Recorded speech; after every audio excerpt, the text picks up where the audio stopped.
¿Qué tal, señoras, señores? Bienvenidos una semana más a este espacio de la entrevista aquí en Televigo. Contamos en esta ocasión con la presencia en el plató del historiador José Ramón Cabanelas. ¿Qué tal? Muy buenas tardes. Hola, buenas tardes, Miguel. ¿Cómo estamos? Bueno, que nos viene a presentar la reedición de este libro, Vía Vigo, la historia del cable inglés y del cable alemán, una reedición que llega en este año, pero que su primera edición es del año 2012. 2013. 2013.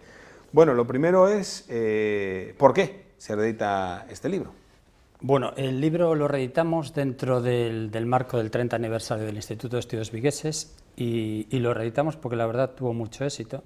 Hace 7 años cuando fue una tirada bastante importante, eran 800 ejemplares, y la verdad se agotaron en un corto espacio de tiempo, entonces creímos oportuno reeditarlo con la conmemoración de este 30 aniversario para que llegue a más gente todavía, ¿no? Y sobre todo porque obviamente la historia engancha, decía yo, Vía Vigo, la historia del cable inglés y el cable alemán, que da para mucho. Estamos hablando de hace más de un siglo en el que Vigo se convirtió en un punto gordiano de las comunicaciones além dos mares, ¿no? Que diríamos, ¿no? Sí. Que comunicaba América, que comunicaba pues, con Asia también. ¿Qué es exactamente el cable inglés y el cable alemán? Bueno, la historia del cable inglés, mucha gente cuando le hablas del cable inglés asocia a los buques cableros la historia, ¿no? ¿Por qué? Porque los buques cableros trabajaban muchos gallegos en los buques cableros y mucha gente tiene familiares que trabajaron allí, sobre todo de la parte de Redondela, Cesantes, Arcade y, como no, de Vigo, ¿no? Pero el cable inglés es una empresa británica de telecomunicaciones. Con la llegada a Vigo del cable inglés y del cable alemán, llega la mayor empresa de telegrafía del mundo a la ciudad y podríamos decir que comienza la globalización, porque el cable inglés también es la historia del telégrafo y con el telégrafo comienza la globalización mundial que vivimos hoy en día en su mayor auge, ¿no? En definitiva, se trata de que las comunicaciones, sobre todo de América con Europa, con España, pasaban a través de Vigo, entiendo. Efectivamente, cualquier persona que viviese en una ciudad de España que quisiese ver un cablegrama, un telegrama, un familiar fuera de España, tendría que poner en el encabezamiento Vía Vigo. Vía Vigo porque Vía Vigo era la referencia a la línea telegráfica del cable inglés. Vía Einster era la línea universal, pero Vía Vigo es cuando salía de España hacia el exterior. Esa unión de las dos orillas, de los dos mundos, era a nivel, digamos, social de la gente, pero, pregunto, supongo que también serviría para los cables oficiales de los distintos gobiernos. Entiendo que por aquí pasaba todo, ¿o no? Efectivamente, uno de los descubrimientos, entre comillas, que me he encontrado en el trabajo de investigación es que la comunicación nazi, previo al estallido de la Segunda Guerra Mundial, Ribbentrop, el ministro de Asuntos Exteriores alemán, para comunicarse con Japón e implicarlo en la guerra que se avecinaba, toda esa comunicación que salía de Alemania pasaba por Vigo, por la estación de Vigo. Lógicamente venía criptografiada, pero pasaba por aquí. De hecho, uno de los telegrafistas vigués, además, que era Alberto Carballo, dejó constancia en sus memorias de esa comunicación y de que la empresa guardaba una copia, pues lógicamente por los criptógrafos que había asociados siempre a Inglaterra para descifrar esa comunicación nazi, ya que Alemania siempre estuvo en el punto de mira de Inglaterra, ¿no?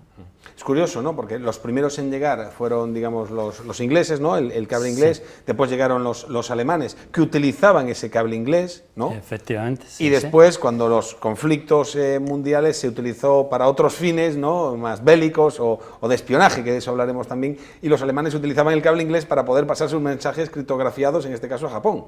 Efectivamente, O sea que... el cable alemán, digamos que era Emden, Mar del Norte, Vigo, y de Vigo ya el cable después utilizaba la línea del cable inglés, porque el objetivo de Alemania con su línea telegráfica cuando la implantó a finales del siglo XIX era comunicarse con los Estados Unidos de América a través de Azores, pero la primera escala hacía en Vigo, Vigo, y después salía para Azores, pero no era su objetivo Oriente, como si era del cable inglés por sus colonias, la India. De hecho, el cable inglés en Inglaterra era conocido como la Compañía del Telégrafo Oriental, ¿no? Esto me lleva a pensar que había, y aparece reflejado en el libro, colaboración entre los ingleses, los alemanes, que tenían también, claro, obviamente, delegaciones aquí en la ciudad. Había trabajadores locales, pero obviamente tenían que estar aquí los británicos y los alemanes. Efectivamente, Y incluso durante la Primera Guerra Mundial, en la contienda donde estaban enfrentados, pues aquí había, entre comillas, buen rollo, ¿no? Más o menos. Sí, digamos que paradójicamente ellos simplemente los separaba un tabique con dos ventanucos, y los despachos, que eran así como se llamaban los cablegramas, se intercambiaban de ingleses a alemanes que fuesen a Inglaterra, que fuesen a otro lugar del mundo, ¿no? Paradójicamente digo porque una vez que estalló la primera y después la segunda, esas colonias, tanto inglesa como alemana, entraron en conflicto. Porque lógicamente estaban en guerra. Entonces se rompieron las relaciones profesionales porque ya los cables se habían cortado y lógicamente cada uno empezó a apoyar a su país. Desde el punto de vista, Vigo también se convirtió en un puerto refugio de los buques alemanes. La población alemana, ya la colonia alemana que estaba en Vigo era estable y llevaba años, pero con la entrada de ese personal alemán en los buques que se internaron, pues hizo que hubiese mucha crispación en la ciudad, ¿no? Es curioso porque siempre hablamos de Vigo por su herencia francófona, ¿no? Por la herencia francesa debido a la Reconquista, lo que dejaron antes de ser expulsados y todo es un poco lo que le debemos también en parte a los franceses, pero esta es una ciudad que le debe también mucho a los ingleses y también a los alemanes, porque obviamente la presencia de estas dos comunidades pues dejaron cosas, o trajeron cosas, mejor dicho. El fútbol, el rugby, la cerveza, que he leído, que fueron los primeros, ¿no? Inculcar un poco el consumo de cerveza pues a los autóctonos, ¿no? Hay una pegada que han dejado. Sí, es verdad, porque pensemos que cuando en el año 1873 los ingleses llegan a Vigo y se convierten en una colonia estable en la ciudad, es la primera vez que la ciudad pues acoge una colonia estable extranjera, ¿no? Pues se traen sus costumbres victorianas. Pensemos que Gran Bretaña en ese momento era la potencia mundial, ¿no? Entonces, al traer sus costumbres victorianas, lógicamente, pues se traen el fútbol, se traen los deportes, sus costumbres. Tea 5 o'clock, había un café donde está la Casa del Libro, en la calle Velázquez Moreno, que era el Bar Bandeira, que anunciaba el té a las 5 o'clock, el té a las 5 de la tarde, ¿no? Porque sus clientes estaban enfrente, que eran británicos, ¿no? Y así, de esta forma, pues hemos descubierto en el trabajo de investigación que el fútbol entra en Vigo antes que en Huelva, ¿no? Que era una creencia digamos, estandarizada, pero estamos ahí rivalizando con Huelva, efectivamente. El tenis también, ¿no? Las primeras canchas de tenis, al parecer que se construyeron en Galicia, fue un poco a la presencia de la colonia. Sí, hay que pensar que el fundador de la compañía, que era John Pender, era un multimillonario, ¿no? Que había empezado con fábricas textiles en Gran Bretaña, ¿no? Pero era multimillonario, quería que los empleados de cable inglés que iban a trabajar al extranjero fuesen el orgullo del imperio, ¿no? Entonces los dotaba en los lugares donde el cable hacía escala de instalaciones deportivas. De hecho, aquí en el año 1915 se construyó una gran residencia para los empleados del cable inglés, que mucha gente recordará que después fue el Colegio Las Acacias, que estaba en Taboada Leal. Ese colegio fue un colegio mítico en Vigo, y tenía 2 pistas de tenis espectaculares, y eso era gracias a las infraestructuras que había dejado el cable inglés para sus empleados, ¿no? Decimos que el cable inglés, la Inster Telegraph Company, comenzó en las 2 últimas décadas del siglo, iba a decir el siglo pasado, no, del siglo XIX, 1880 y algo empezarían, y estuvo operativo hasta finales de 1960, realmente. Sí. Por medio la guerra civil, las 2 guerras mundiales, en los que hubo momentos en que se paralizó, pero que estuvo influenciado por esas contiendas bélicas, ¿no? Has comentado esos claves criptografiados por parte de los alemanes destino a Japón, pero entiendo que también los ingleses harían sus cosas, o intentarían hacer sus cosas, me imagino, no sé, espías por aquí. Hombre, efectivamente. Pensemos que, por ejemplo, la Primera Guerra Mundial se decantó a favor de los aliados porque los Estados Unidos entraron en la guerra en el año 1917, ¿no? Y los Estados Unidos entraron en la guerra por la intercepción del telegrama Zimmermann, que es un telegrama que todo el mundo conoce, que es un telegrama que llega a la estación cablegráfica de Londres y allí es descifrado por los criptógrafos ingleses, que era Room 40, es como se llaman los criptógrafos, ¿no? Esa intercepción de ese cablegrama y esa descodificación nos da a entender la importancia que tenían las estaciones cablegráficas y que los ingleses, lógicamente, aprovechaban su su estatus mundial a la hora de ejercer su poder en telecomunicaciones. Es decir, un cable que pasó por Vigo. Efectivamente, por la línea del cable inglés, digamos que la importancia de Vigo también tenemos que pensar que era la última estación antes de llegar a Inglaterra. Antes de llegar a Inglaterra, toda la comunicación pasaba por Vigo, de ahí que la estación de Vigo estuviese muy bien dotada de personal, porque el trabajo de regeneración de mensajes era manual, hasta que aparecen después los repetidores de grandes profundidades. El trabajo manual. Entonces, ¿qué pasa? Que la estación de Vigo tiene mucha importancia porque es la última antes de que todos los cablegramas recalen en Inglaterra, ¿no? Decía yo, cuando estábamos hablando antes de empezar esta entrevista, que hay una película mítica de la Segunda Guerra Mundial, que es Das Boot, la película alemana del submarino, y yo he repasado hace escasas semanas, me parece que la echaron en la 2, me parece que la metieron ahí, no recuerdo muy bien, y la volví a ver, ya la había visto hace muchos años, y oh sorpresa, porque no me acordaba, hay un momento en la película, que dura 3 horas y pico la película, pero bueno, hay un momento en que van a abastecerse, como tú bien decías antes de los buques, pues vienen a abastecerse al puerto de Vigo, los alemanes, y aquí son recibidos por la colonia alemana, muy bien recibidos, evidentemente, es decir, que habla un poco también de la importancia, si no a nivel bélico, de la Segunda Guerra Mundial, o incluso de la Primera, sí que Vigo jugó un pequeño papel, pues de intendencia o lo que sea, sí. Aquí había presencia y los submarinos alemanes, los temidos submarinos alemanes, pues pasaban por aquí, si hacía falta. Sí, el éxito de los submarinos alemanes, aparte, es gracias a las máquinas Enigma, que al final es un medio de comunicación, ¿no? Los lobos grises tuvieron tanto éxito en la Segunda Guerra Mundial gracias a esa comunicación que hacían antes, gracias a las máquinas Enigma, las famosas máquinas Enigma. Y Vigo era un puerto de referencia, ya porque por la historia que tiene Vigo, yo creo que a partir del cable alemán de 1905, que ya tenemos una colonia estable de alemanes en la ciudad, esa comunicación directa con Alemania, pues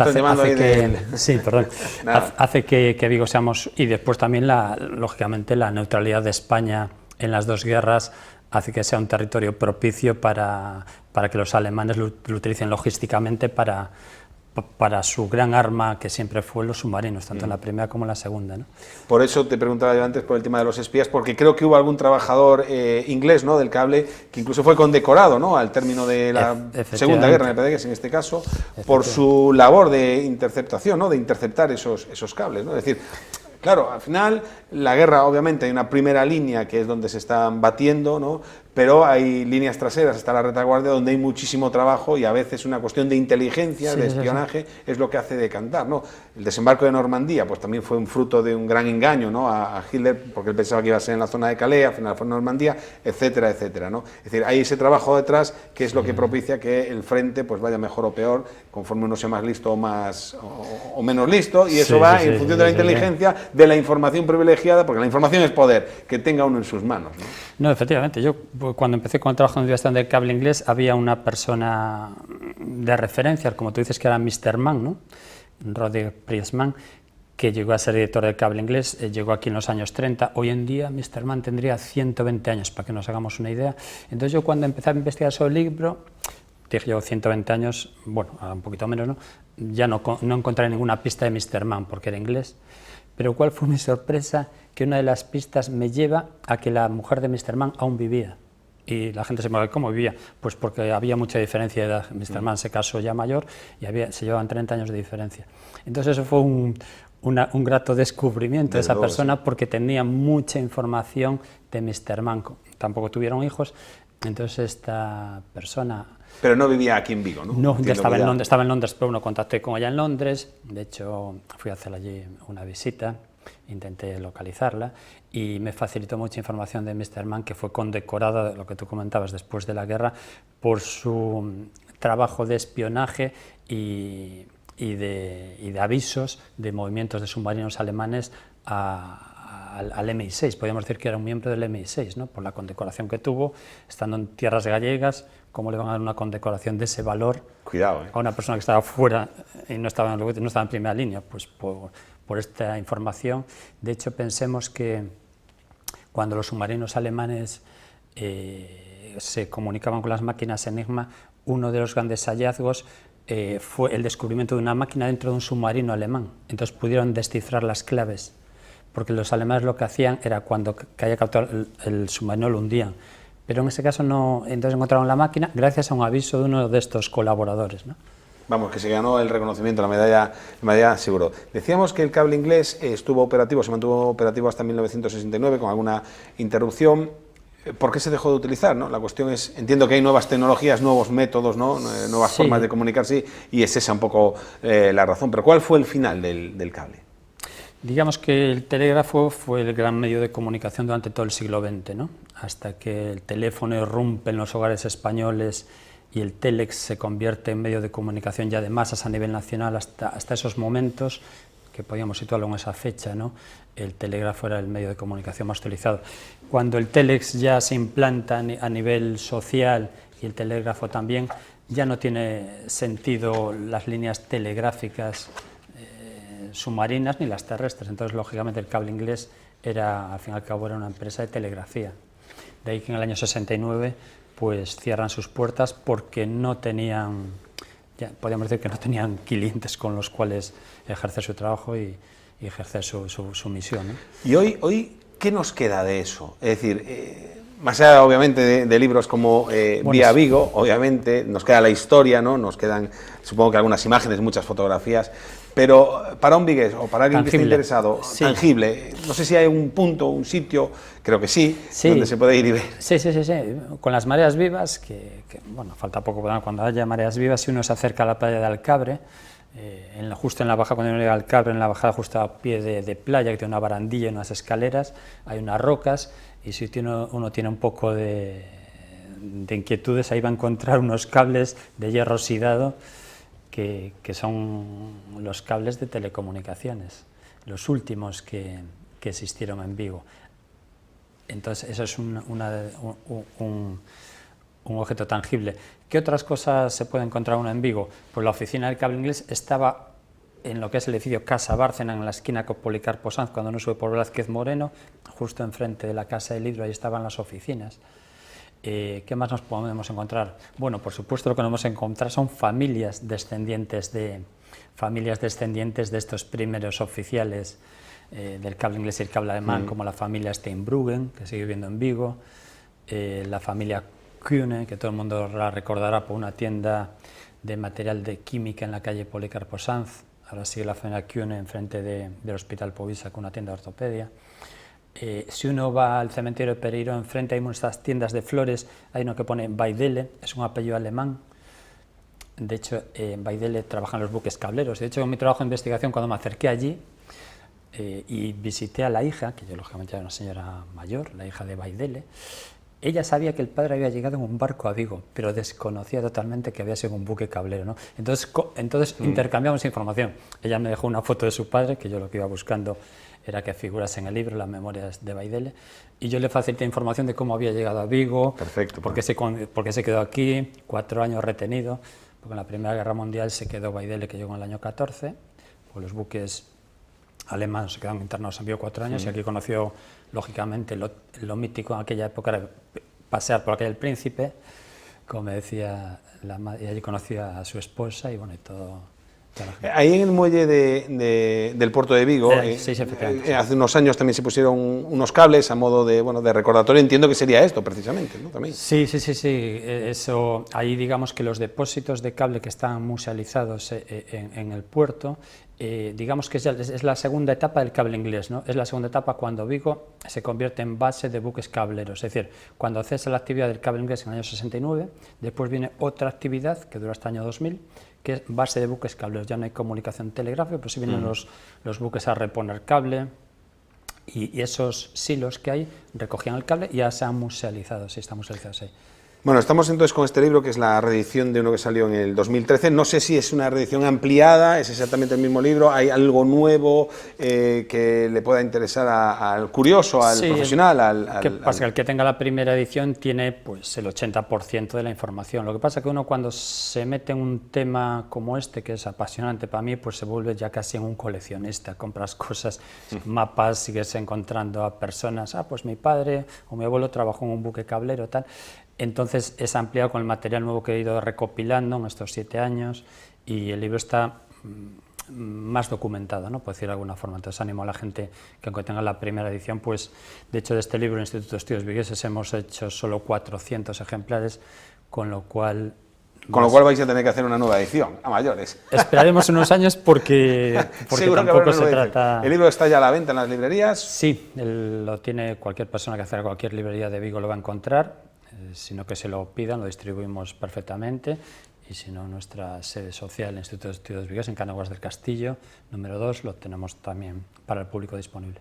Un Instituto de Estudios Vigueses que también tiene su historia, cumple 30 años precisamente 30 años, al servicio de la ciudad, de la historia de la ciudad, de todos los múltiples frentes que existen a nivel social, histórico, y esto forma parte un poco de esa celebración, este libro y otros muchos actos para conmemorar la presencia, bueno, la existencia de este estudio al que tanto le debemos, muchísimos trabajos de nuestra historia, sobre todo que se desconocían, pues de Julio Verne o, por ejemplo, ¿no? Su presencia aquí en la ciudad de Vigo, ¿no? Que fue la única ciudad que visitó en vida, y por lo tanto la única ciudad que visitó, obviamente, española, y muchas cosas, pues en este caso del cable, ¿no? Entiendo que hay todo un programa de actividades previsto a lo largo de este año pues para poner en valor lo que representa. Sí, ¿no? efectivamente, hay muchos compañeros que han investigado en temas muy apasionantes. Hace poco, este año, nos dejó Moncho Iglesias, que todo el mundo lo conoce como Iglesias Veiga, que era un apasionado de la arquitectura, junto a Jaime Garrido, que también nos dejó hace 2 años. Algunos miembros, como vemos, pues lógicamente ya no podemos contar con ellos, que eran de mucho prestigio y mucho valor, pero seguimos publicando. Ahora, esta semana, publicamos otro libro de Miguel González, que es un historiador también del Instituto, sobre los escribanos de Vigo, ¿no? Y seguimos así, una serie de publicaciones, este año muy intenso, por el hecho de que es nuestro 30 aniversario, ¿no? No sé si habrá algún acto central o, claro, también estamos en mitad de la pandemia, no sé si hay un ciclo de conferencias, no sé un poco cómo habéis pensado en celebrar esto, más allá de las reediciones o nuevas ediciones de libros, me refiero a actos abiertos al público, si se está trabajando en ello o... Claro, sí, nuestro presidente, Joan Carlos Abad, siempre está ahí, es una persona muy activa, sí, siempre está ahí con conferencias, siempre buscando cosas que nos den valor y que sobre todo que le den valor a la ciudad. Al fin y al cabo, nuestra existencia y nuestro objetivo es darle valor a la ciudad y a la comarca de Vigo, pues no son los vigos en la comarca, y también con la colaboración del Concello, que siempre nos apoya. Y también se lo agradecemos al Concello de Vigo porque bueno, nuestra labor es altruista totalmente, ¿no? Sin ánimo de lucro, nuestra publicación no tiene ánimos de lucro, simplemente con dar a conocer la historia y que nos sintamos más orgullosos de la ciudad que tenemos, ¿no? Desde luego, y saber de dónde venimos, ¿no? Porque al fin y al cabo uno es lo que es porque antes hubo algo, ¿no? Que de alguna manera le marcó, le influenció. Vigo es así porque hubo presencia francesa, porque hubo presencia inglesa, sí, alemana. Pues Alicante será como es porque yo no sé qué, o en el País Vasco tal, por lo que sea, pero evidentemente uno es lo que es porque hubo un camino previo, y está bien, uno, primero, saber de dónde venimos, y 2, ponerlo en valor, ¿no? Porque a veces parece que vivimos lo que yo decía antes, ¿no? Ese recuncho de Europa, ¿no? Ese Finisterrae, ¿no? Que decían los romanos. Bueno, a lo mejor no es tan Finisterrae, depende de donde uno lo mire, ¿no? Claro, igual somos el fin o éramos el principio, o somos ese nudo gordiano, esa rótula, ¿no? Por donde pasa la mayor parte del comercio mercante del mundo, es uno de los puntos. Hay otros también en Asia, obviamente, pero por la Costa da Morte, por ejemplo, por lo que es Galicia, pasan infinidad de buques, infinidad de comercio mundial. Eso nos sitúa también en el centro del mapa, y a veces parece que no lo ponemos en valor como diciendo, bueno, Vigo, una ciudad de provincia. No, pues mira, tiene una historia que ya quisieran otras también, ¿no? ¿Qué decir? Sí, lo que tú decías, mismo en el eje atlántico somos el centro, somos el centro, no somos la esquina, no estamos en el sur de Galicia, no estamos en el centro del eje atlántico, por ejemplo, ¿no? Entonces hay que darle valor a lo que tenemos, porque yo también siempre digo que nuestro trabajo también intenta inculcar sensibilidad en la ciudadanía, ¿no? Sensibilidad para conservar lo que tenemos y que tiene valor, ¿no? Sobre todo muchas veces no añoramos edificios que teníamos y lloramos por esa falta de sensibilidad, ¿no? Nuestro trabajo en el Instituto también es generar esa sensibilidad para que vayamos cara a un futuro mejor, analizando nuestro pasado, sin obsesionarnos con el pasado, pero sí analizándolo y viendo los errores que hemos cometido para ir a un futuro mejor, claro. Conocer el pasado es fundamental para no cometer los mismos errores que se cometieron y aprender el futuro. Por ejemplo, en la arquitectura viguesa, ¿cuántos arquitectos, Pacevig y otros muchos, ¿no? Pues han dejado aquí unos cuantos edificios que a veces no se han puesto en valor, o que uno pasa, se queda mirando y dice, joder, pues qué bonito, qué chulo, pero desconoce, ¿no? El profano del mundo de los vigueses, y hay que estar ahí, ¿no? Para recordarnos que han, bueno, pues que General de la Fuente y otros tantos, muchos que han estado dejando ahí un legado, y que es interesante, como hacen otras muchas ciudades, evidentemente las grandes ciudades como Madrid o Barcelona, pues tiene mucho más presente, pero hay otras ciudades, a lo mejor más pequeñas, que también tienen un legado, ¿no? Que es de lo que se trata el Instituto de Estudios Vigueses, ¿no? A todos los niveles, a todos los arquitectónico, niveles. histórico, político. Hombre, gracias a Dios hemos ido mejorando, ya tenemos más sensibilidad, conservamos más y ya no sé aquel afán especulativo que había en los años, en los años 70. Eran otros tiempos. Efectivamente, antes era toda especulación y tal. Ahora hay más sensibilidad, se están recuperando edificios muy bien, yo creo que vamos por buen camino. Hay cosas que mejorar, como todos, y del Instituto de Estudios Vigueses intentamos con nuestras publicaciones indagar y fomentar esa conservación y esa sensibilidad. Pues con la memoria de Vigo, con el trabajo impagable que realiza en el Instituto de Estudios Vigueses, en este caso con José Ramón Cabanelas, que es el autor de la historia del cable inglés y el cable alemán, Vía Vigo, este libro que ahora se reedita, con 400 copias que se van a agotar así, con lo cual habrá que emplazar a una nueva edición, no sé si ya he seguido o un poco más adelante, porque además la historia es inabarcable, porque este libro amplía lo que había en el 2013 y probablemente en el 2030 pues encuentres otra cosa que merezca la pena. Esto era como las enciclopedias antiguamente, que uno compraba una enciclopedia y cada ciertos años había el suplemento. La historia, afortunadamente, por da suerte, para mucho. la historia de Vigo sigue creciendo, que es lo que se trata, ¿no? Sigue creciendo, sigue aumentando y sigue teniendo más valor cada vez, ¿no? Y que siga habiendo gente que nos la cuente en el presente, que es lo importante. José Ramón Cabanelas, historiador y miembro del Instituto de Estudios Vigueses, autor de la historia del cable inglés y el cable alemán Vía Vigo. Muchísimas gracias por su presencia aquí en Televigo y enhorabuena por este trabajo, obviamente. Nada, gracias a ti, Miguel, y gracias a Televigo. Y gracias a la ciudad también por acoger también estos libros, ¿no? Y felicidades al Instituto de Estudios Vigueses, 30 años, por otros 30 y muchos más. Muchas gracias. Y que lo veamos con salud. Efectivamente. Que es importante. A ustedes también muchísimas gracias por estar, como siempre, al otro lado del televisor. Les esperamos la próxima semana con un nuevo invitado o invitada. Hasta entonces, ya lo saben, sean felices.